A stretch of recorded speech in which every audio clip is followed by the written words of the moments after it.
Alright, today we've got a coffee machine. It's got a small fault.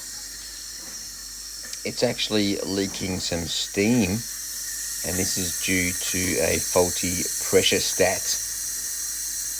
So you can probably hear the steam leaking out at the moment.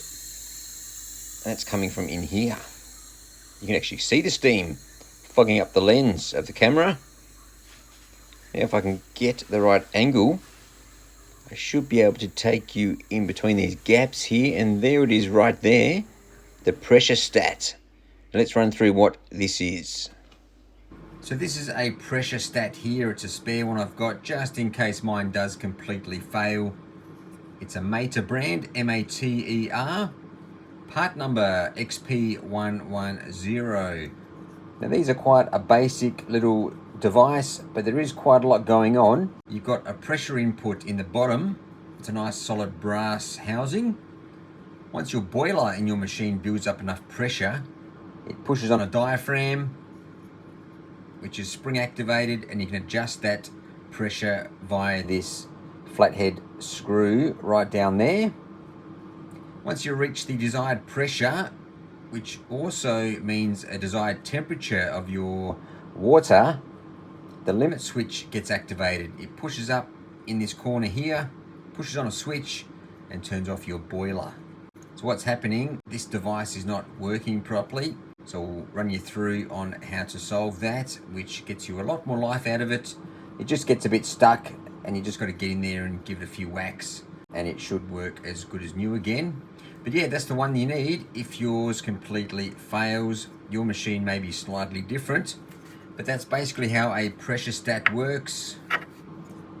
Quite a tiny little device, fits in the palm of your hand, but does all the monitoring and metering of the pressure in your boiler, which includes temperature.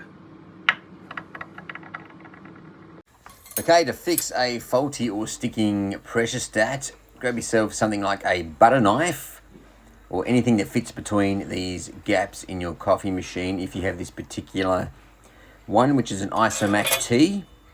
Now find the slot that's closest to that flathead screw on top of the pressure stat. We'll get a better view here, and you want to get the knife or blunt object right on the top there. And all you need to do is give it a few gentle to firm taps, and that will free up the diaphragm or limit switch, and you'll be back in business. So we'll just crank up that steam, get the pressure stat to kick in. As you can see, we've got the red light on now, so it's heating. The pressure stat's kicked in for low pressure, and now the boiler's heating up.